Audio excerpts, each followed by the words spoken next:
राजकीय पक्षांना पण मला हे सांगायचं आहे की सत्ता ह्या सत्तेचा अमरपट्टा घेऊन कोणीच आलेलं नाही आहे.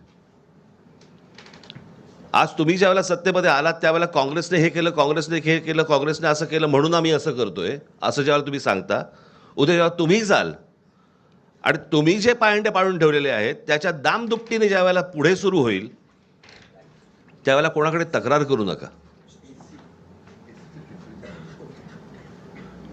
याचं कारण आत्ता आपण जे काय करतो आहोत तर जर समजा त्यांना वाटत असेल की आम्ही सत्तेतनं कधीच बाजूला होणार नाही आहोत तर आम्हाला असं वाटतं हा भ्रम त्यांचा दूर झाला पाहिजे.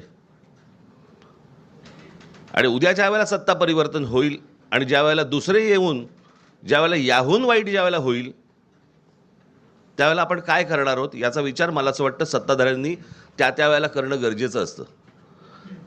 आपण करत असलेली एखादी कृती आपण चुकीचे पायंडे पाडत नाही आहोत ना याचं भान मला असं वाटतं राज्यकर्त्यांकडनं सुटलं की मग पुढे काय होतं हे आज आपण पाहतो आहोत. मला असं वाटतं